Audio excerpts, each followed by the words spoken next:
He walked into the night with only $50 in his pocket, the same bill folded and refolded so many times it had grown soft at the edges. Daniel Carter wasn't a man who chased after chances for himself. Most of his days, every ounce of his strength belonged to his little girl. But tonight, for reasons even he couldn't fully explain, he had decided to take a risk. If you've ever believed that one evening, one decision, could change everything, share your thoughts in the comments below.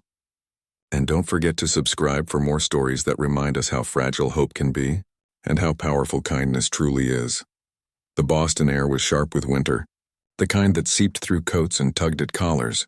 Daniel's shirt was pressed as neatly as his old iron would allow. The fabric, once crisp, had softened with years of wear. It wasn't fashionable, it wasn't new, but it was clean. And for him, that was enough. He smoothed the sleeves as he waited outside the restaurant door, steadying himself. This wasn't just another night. It was an interruption to the routine of paychecks stretched too thin and quiet evenings spent making sure his daughter never felt the emptiness he sometimes carried. The place he had chosen wasn't lavish. It wouldn't be splashed across glossy magazines or whispered about at cocktail parties, but with its polished wood booths, navy blue linens, and soft candlelight glowing from every table, it felt like another world. A world far removed from the cramped apartment where he and Emma had pieced together their small but steady life. Daniel paused at the entrance, his breath fogging the glass, his chest tight with the unfamiliar weight of nervous anticipation. Inside, the restaurant hummed with low conversation, the clinking of glasses, the occasional burst of laughter. The air carried the scent of garlic and rosemary, comforting yet sophisticated, and Daniel felt both out of place and daring at once. He wasn't used to thinking of himself as someone who could sit in a room like this, much less as a man about to be on a date. He was a father first, a worker second, and somewhere buried beneath responsibility, just Daniel. As the hostess led him to a small table by the window, he imagined for a fleeting moment what it might feel like if this evening went well, to talk, to laugh, to be seen not only as the man who carried the weight of bills and bedtime stories, but as someone who might deserve companionship again. That thought unsettled him as much as it steadied him. Sliding into the chair, Daniel tucked his wallet safely into his pocket. $50. He could stretch it if he had to, he always could. But tonight he prayed he wouldn't need to. Tonight he wanted more than survival. He wanted the chance to believe that something good could still begin. Daniel Carter sat at a small table near the window, the faint glow of the street lamp outside spilling across the navy linens. His hand rested on the edge of the table, fingers drumming lightly against the fabric, a nervous rhythm he couldn't quite stop. Every few minutes his eyes flicked toward the entrance. He told himself to stay calm, to breathe, but his chest felt tight with the strange mix of fear and fragile hope that had followed him here all evening. The messages that led him to this night replayed in his mind. They weren't long, nothing extravagant, just simple lines that had seemed kind, safe, and almost ordinary. Looking forward to meeting you. It'll be nice to talk face to face. Each one had carried a weight that made saying yes feel like more than just agreeing to dinner. It felt like saying yes to trying again. Yes to being seen as something more than a single father who worked double shifts and counted every dollar. He thought of Emma, his little girl, and the way she sometimes touched his cheek with her small hands and told him, "Daddy, you need a friend." She had said it with such certainty, as if her young heart understood things his tired one had forgotten. Maybe she was right. Maybe tonight wasn't just about him.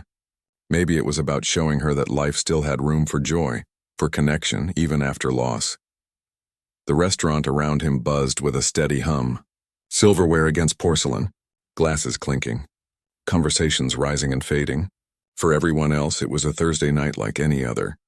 But for Daniel, it felt like a tightrope walk. He smoothed the front of his shirt once more, the fabric thin but clean, pressing out wrinkles that had already reappeared. He sat tall, trying to look composed. Even as his stomach twisted, he whispered a promise to himself, almost a prayer, that he wouldn't let the shadows of the past or the weight of constant worry rob him of this chance. Just showing up was hard enough. Staying open, hopeful, that was harder. But he was here. Daniel checked his watch. 6:45, he checked again. Sevasu row. The minute hand seemed to move slower tonight, dragging as if mocking his patience. Every time the door opened, his head lifted, hope rushing in, only to fall again as couples entered together, brushing snow from their coats, laughing as if the world had never disappointed them. By 7:15, his optimism had thinned. By 7:30, it was breaking. He reached for his phone, thumb scrolling to the last message she had sent that afternoon. "Can't wait to see you tonight." The words glowed on the screen, so simple, so sure. He typed quickly, his fingers stiff with nerves. "I'm here, just checking in." He set the phone down, his gaze locked on it, waiting for the familiar 3 dots. They never came.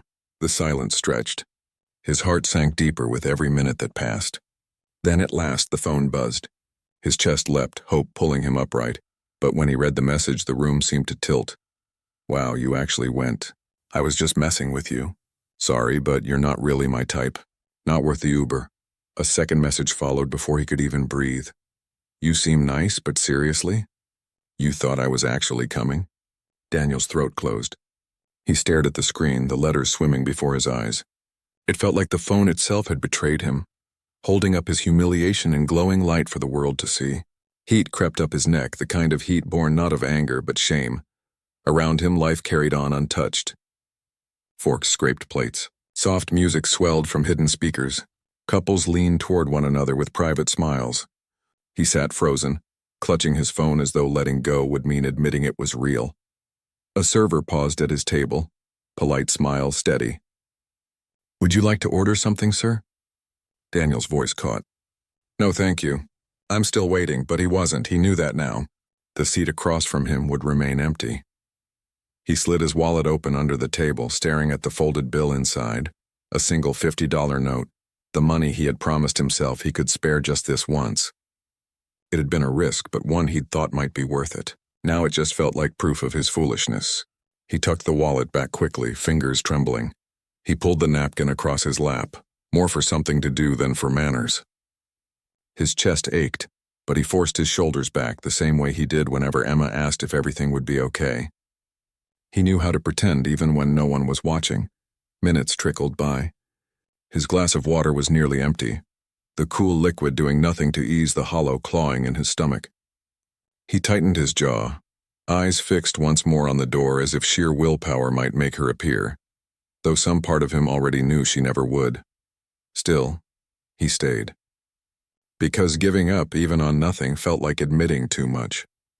If he stopped believing tonight, what else was left? Across the room at a corner table, another set of eyes had noticed him. Victoria Sterling, CEO of Sterling Organics, had slipped into her usual seat after a long day of meetings.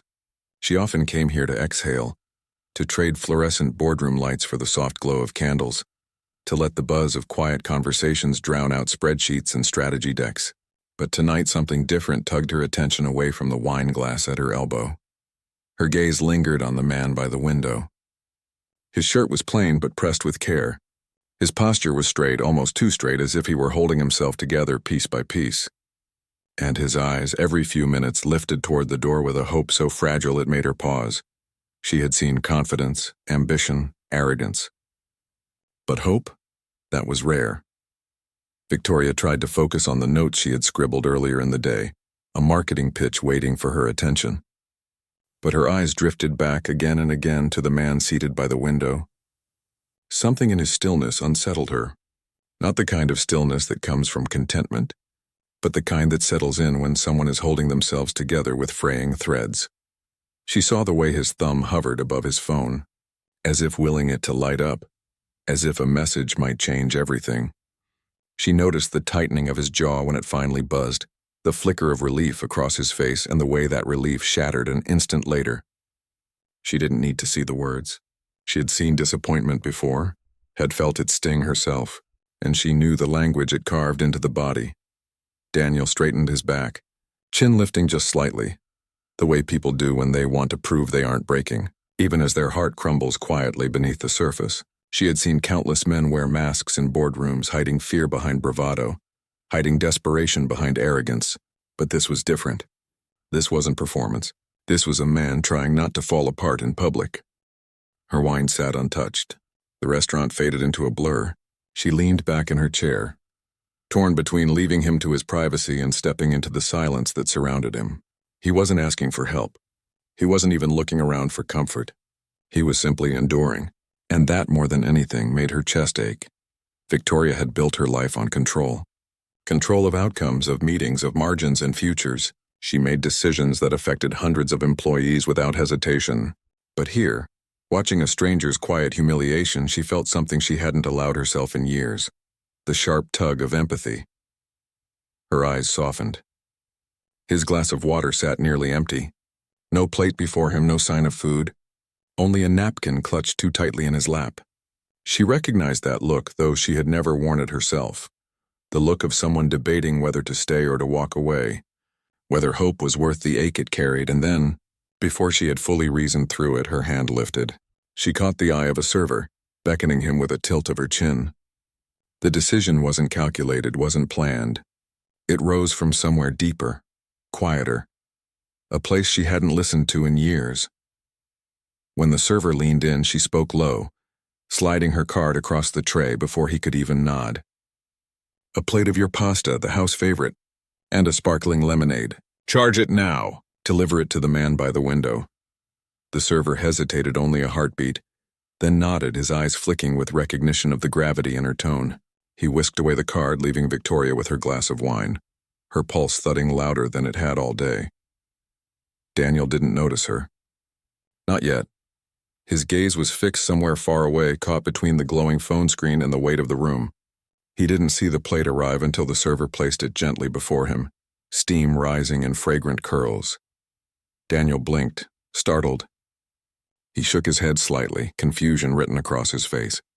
"I didn't order this," he murmured, voice low, almost apologetic. The server smiled kindly, repeating the words Victoria had instructed. "It's been taken care of, sir. Someone requested it for you.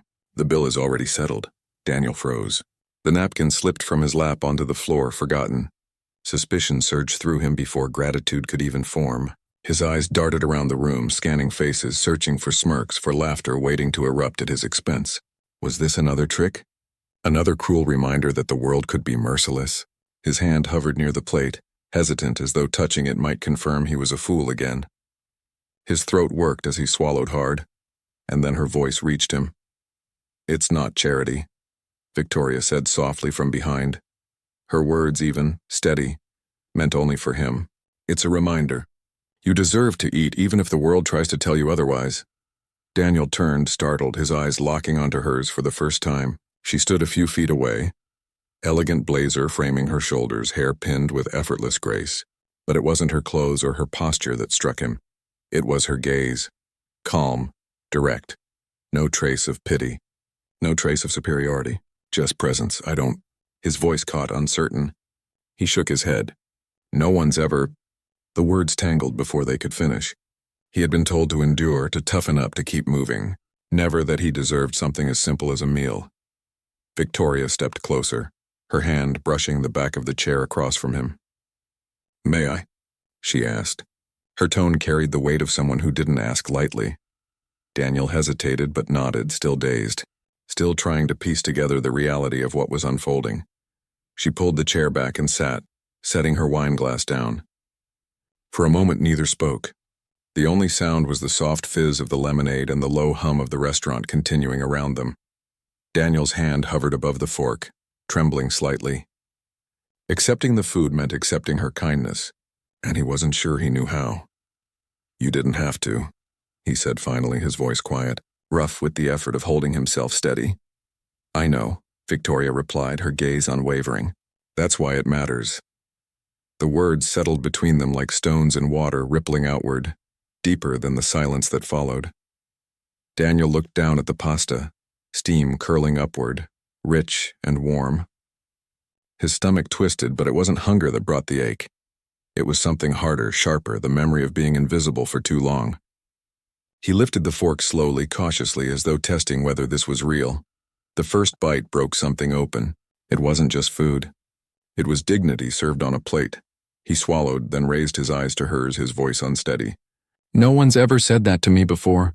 Victoria leaned back slightly, her lips curving in the faintest shadow of a smile. Then it was long overdue. Daniel twirled the fork in silence, letting the pasta wind itself into a small nest of noodles. He stared at it for a long moment before lifting it to his mouth. his hand still trembling as though the act itself required more courage than he had left. The first bite was warm, comforting, startling in its richness. His body responded with an almost embarrassing hunger, but it was his chest that ached the most. Because this wasn't just food. This was proof that someone, even a stranger, had noticed him. Victoria didn't look away. She didn't hover, didn't offer the kind of forced cheer people use when they want to fill silence. She simply sat across from him, her wine glass untouched, her posture steady, her gaze calm. It wasn't pity. It wasn't charity. It was presence. And Daniel didn't know the last time anyone had simply stayed with him like this. "You really didn't have to," he murmured again, as though repeating it might keep him from unraveling. Victoria tilted her head slightly, her voice low. "You showed up. You waited. That matters." The word struck him harder than he expected. He swallowed too quickly, nearly coughing as his throat tightened. He pressed his napkin against his mouth, covering the crack in his composure. "You make it sound like something noble," he said, trying for humor, but his voice betrayed him, fraying at the edges. "It is," she said simply. "Most people don't bother. But you did." Daniel's eyes flicked down away from hers back to the plate. He hadn't realized until now how long it had been since he'd eaten something that wasn't thrown together at the last minute, since he'd tasted a meal that felt intentional. Each bite softened the ache in his stomach, but more than that, it eased the weight pressing on his chest. Victoria didn't fill the space with questions. She let him eat, let him breathe. The silence wasn't awkward. It was gentle, and when she did speak, her words came like small bridges easy to cross. "Long day?" she asked, glancing at his unevenly rolled sleeves, the tired slope of his shoulders. Daniel gave a small nod, his fork pausing halfway. "Most of them are." His voice was rough but honest. Her lips curved, not quite a smile but close. "I know the feeling." She left it there, not pressing him to explain further. The simplicity disarmed him. No interrogation, no judgment, just acknowledgement. For a man used to explaining, apologizing, defending, it felt foreign. But it also felt safe. He took another bite, then another, each one loosening the knot in his chest. Gradually, his grip on the fork steadied, the tension in his shoulders easing by degrees. "You always come here?" he asked finally, gesturing vaguely with the fork. Victoria leaned back slightly, her hand tracing the stem of her glass. "Sometimes. It's quiet, gives me space to think. What about tonight?" he asked before he could stop himself. His tone wasn't suspicious, only curious, her eyes softened. "Tonight I needed reminding." "Of what?" "That people matter more than deadlines." She lifted her glass, though she didn't drink, her gaze steady. "And sometimes it takes someone else's silence to remember." Daniel's fork stilled. He wasn't sure what to say to that. He had never thought of himself as a reminder of anything but struggle. Yet here she was, speaking as if his mere presence carried meaning. For the first time that evening, his lips curved, small and uncertain, but real. "You talk like a teacher." Victoria let out the faintest laugh, a quiet exhale. "I've been accused of worse." The exchange hung between them, light but significant. For Daniel, it was the first laugh he had shared with another adult in longer than he could measure. They let the conversation drift after that, circling around safe topics. The soft jazz playing from the speakers. The unpredictable Boston weather. The restaurant's reputation for pasta, supposedly a recipe passed down from the owner's grandmother. It wasn't flirtation. It wasn't small talk for the sake of filling air. It was simply two people sharing a table, exchanging pieces of their lives in the simplest way. And for Daniel, it was enough. More than enough. When the plate was finally empty, he set the fork down with care, almost reluctant to let the moment end. His hunger was gone, but in its place lingered something more dangerous. The feeling of being seen. Truly seen. Victoria reached into the pocket of her blazer and slid a small card across the table. The white rectangle caught the glow of the candle. Her name printed in bold letters. The title beneath it sharp. Commanding. Almost unreal in its weight. Daniel blinked, his fingers brushing the edge of the card as though it might vanish if he held it too tightly. "You're..." he began, his voice faltering. She shrugged lightly, her expression unreadable. "Titles don't matter here." He looked at her, still processing, still unsure how a woman who belonged in boardrooms and magazines had found her way across from him tonight. "Why me?" The question escaped before he could catch it. Victoria's gaze held his. Because you were here. Because you showed up. Because sometimes the smallest act of courage deserves to be met. Daniel's throat tightened again. He looked down at the card, then back at her, searching for some trace of pretense, some hint that this was charity disguised as interest. But all he saw was calm certainty. When she stood to leave, glass of wine barely touched, she didn't offer promises or expectations. She simply gave him a small nod, not quite a goodbye, not quite an invitation, but something in between. Daniel sat frozen long after she left, the card still warm in his palm. Around him, the restaurant carried on. Laughter, clinking glasses, lives intersecting without notice. But all he could hear was the echo of her words. You showed up. You waited. That matters. And for the first time in years, Daniel believed that maybe, just maybe, it was true. The night air was cold when Daniel finally stepped out of the restaurant, his breath fogging in the glow of the street lamps. The card still sat in his pocket, its edges sharp against the fabric as though it wanted to remind him this hadn't been imagined. He pulled his coat tighter around himself, staring at the ground as he walked, unsure whether to feel grateful or humiliated, relieved or unsettled. For years, Daniel had taught himself to take up less space, to blend into routines, to be strong enough for Emma, but quiet enough not to be noticed by the world. Tonight had shaken that. Tonight someone had not only seen him, but had stepped into his silence uninvited. And though it had cracked something open inside him, it also scared him more than he wanted to admit. He turned a corner, the sound of heels clicking against pavement catching his attention. Victoria was there, a few paces ahead, walking with the same calm precision she had carried at the table. She didn't glance back, didn't appear to be waiting for him, but somehow just the sight of her steady stride made him pause. For one reckless moment he wanted to call out to thank her, but the words stuck in his throat, and instead, he let the distance grow until she disappeared into the night. The card burned in his pocket the entire walk home. The following week, Daniel tried to bury the memory under work, under bedtime routines with Emma, under grocery lists and overdue bills. But one gray morning, with Emma at school and his shift starting late, he ducked into a small cafe tucked between the public library and a row of weathered brick buildings. It wasn't a place he often allowed himself. Coffee here cost more than he liked to spend, but today he needed warmth, a small break before diving back into the grind. The air inside smelled of cinnamon and roasted beans. He shuffled his worn wallet open at the counter, counting carefully, silently debating whether he could stretch for a pastry. Before he could order, a voice drifted from behind him, low, steady, familiar. Make it 2. Add oat milk to his. The barista nodded as if this was routine. Daniel turned, startled, and there she was. Victoria, seated near the window, a laptop open in front of her. Sleeves of her blazer rolled up just enough to soften her sharp edges. She looked less like a CEO and more like someone simply claiming a quiet corner of the morning. Daniel froze. Was this coincidence? Was she following him? Or had the city simply decided their paths would cross again? When the barista slid his cup toward him and pointed subtly to her table, Daniel hesitated only a moment before his feet moved on their own. He crossed the cafe, the warmth of the coffee seeping into his hands. You remembered my coffee, he said quietly, setting the cup down. I remembered your courage, Victoria replied without looking up right away. When her gaze lifted, it was steady, calm. The coffee was the easy part. Daniel let out a short breath, half a laugh, half a sigh. He lowered himself into the chair across from her. For a moment they said nothing, letting the hum of the cafe and the soft golden light through the window fill the silence. It didn't feel like a CEO sitting across from a single father. It felt like two people pausing in the middle of their lives to share something ordinary. And somehow that made it extraordinary.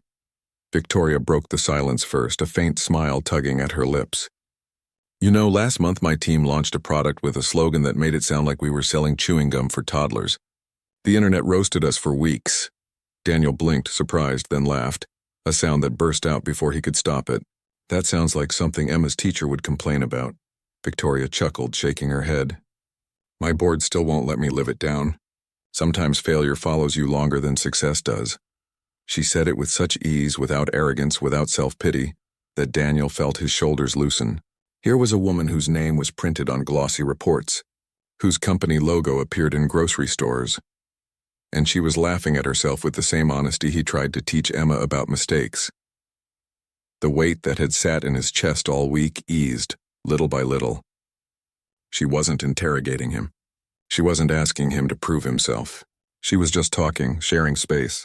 They sipped their coffee, conversation flowing gently, about Boston's weather, about childhood snacks they had loved, about the way the cafe always smelled like Christmas no matter the season.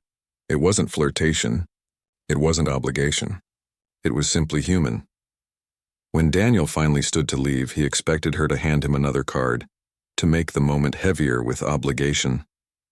But she only gave him a small nod, her expression warm but without pressure. And for the first time in a long time, Daniel walked back into the cold air smiling. Not because someone had rescued him, not because pity had softened his night, but because someone had remembered him. He carried that smile home. And when Emma asked why, he didn't have an answer, only that it felt like something had shifted, something small but certain, as though the world had reminded him he wasn't invisible after all. That evening, when Emma was curled up in bed with her stuffed bear, Daniel pulled the card from his wallet again. The name glowed under the lamplight, Victoria Sterling.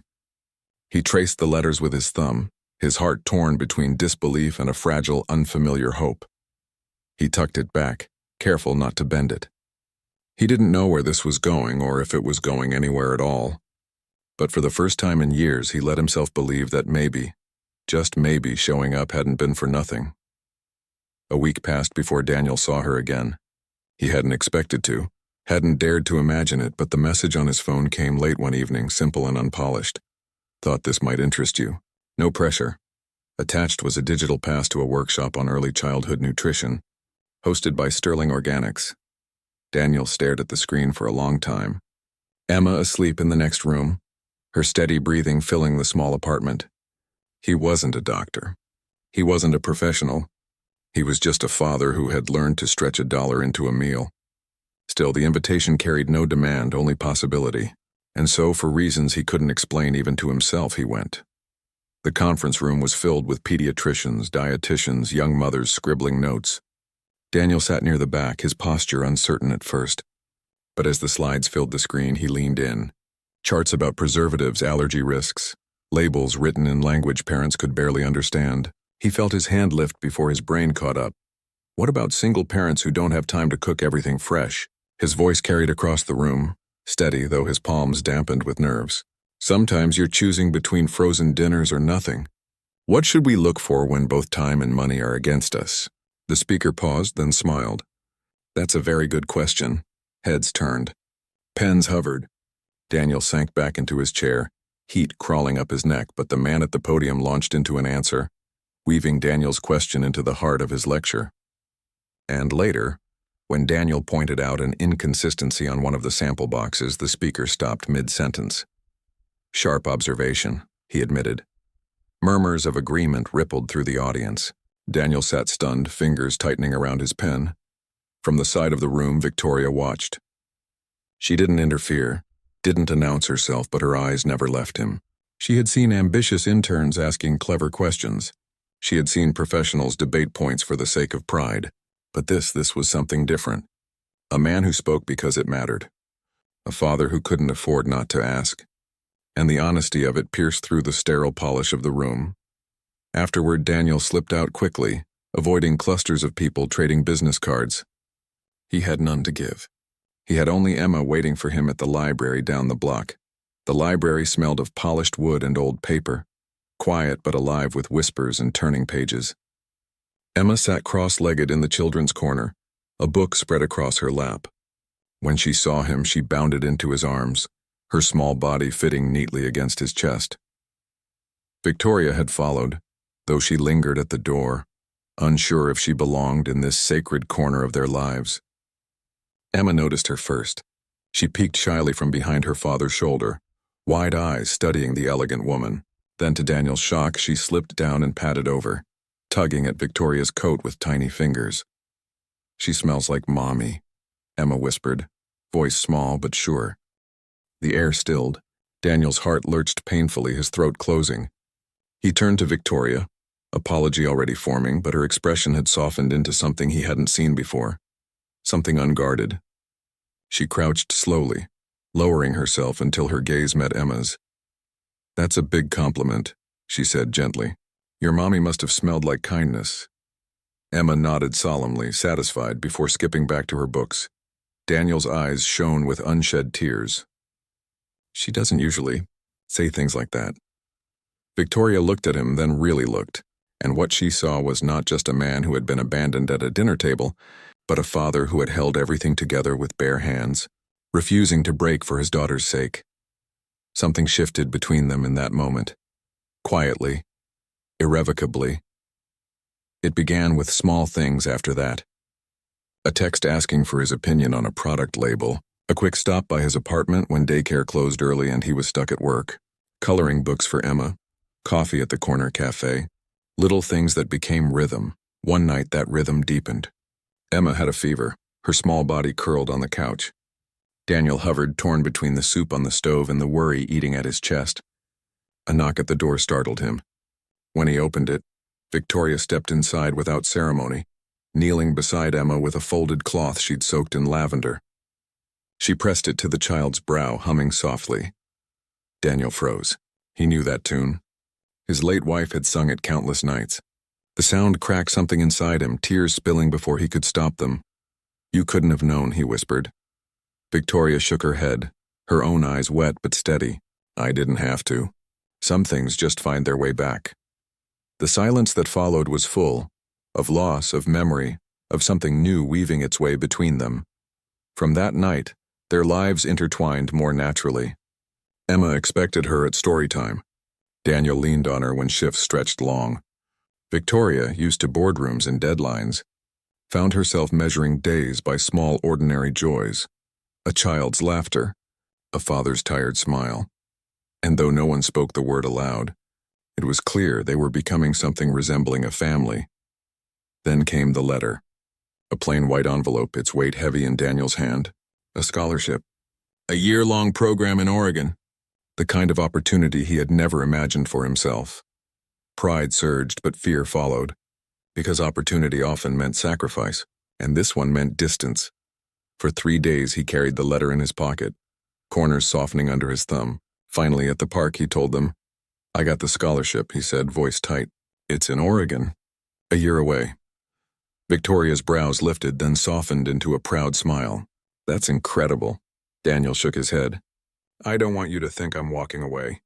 That I used you for support, His words faltered. Victoria's gaze was steady, her tone soft. Loving someone doesn't mean holding them. It means not clipping their wings. The words undid him. He had braced for disappointment, for anger. Instead, she gave him freedom. And in that freedom, something deeper than love. When the day came, their apartment was stripped to essentials, bags lined at the door. Victoria arrived quietly with dinner, pasta by candlelight because Emma had insisted. They made a paper chain together, each loop marking 1 week until his return. As Emma looped the final link, she whispered, her voice trembling but sure, "Daddy says hearts don't care about distance." Victoria's eyes met Daniel's across the room. Gratitude, longing, a promise not bound by miles.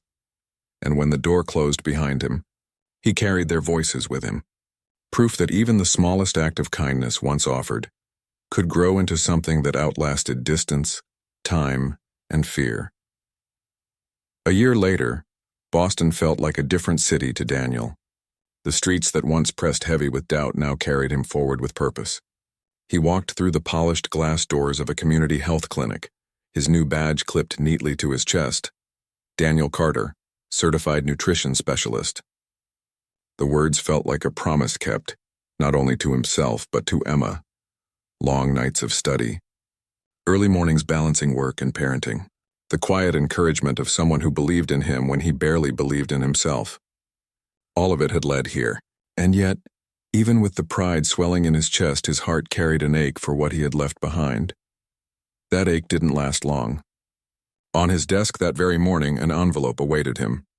Elegant script across the front. Inside, a single card, Sterling Organics, product launch gala, rooftop garden. First, Daniel didn't hesitate. When he arrived, the rooftop was strung with lights. The late afternoon sun washing the crowd in a golden glow. Tables overflowed with samples and soft pastel boxes, each stamped with a simple name.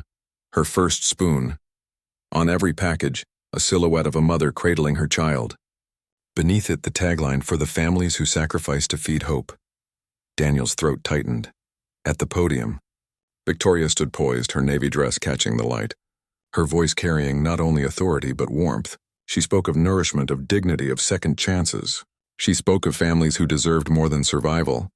And then for just a moment, her eyes found his.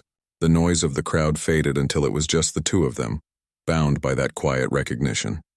When her speech ended, she moved through investors and staff with unhurried steps, her gaze fixed only on him. She stopped when the distance between them carried its own weight. "I wasn't sure you'd come," she said softly. Daniel's reply came steadier than he felt. "I wasn't sure you'd still want me here." Her eyes softened. "Impossible." From her pocket she pulled a small velvet box. She didn't kneel, didn't make a spectacle. She simply opened it, a plain band, unadorned but honest. "I don't want to rescue you," she said, her voice low, sure. "I just want to stay if you'll let me." Daniel's breath caught. For once, he didn't feel the need to measure himself against her. He looked at the ring, then at her face, so open, so unguarded, and nodded. Yes, that evening they returned to where it all began. The same polished wood, the same candlelight, but the table by the window was no longer lonely. Daniel sat beside Victoria, their hands intertwined with ease, while Emma bounced happily into her own chair. The same server approached, recognition flickering in his smile.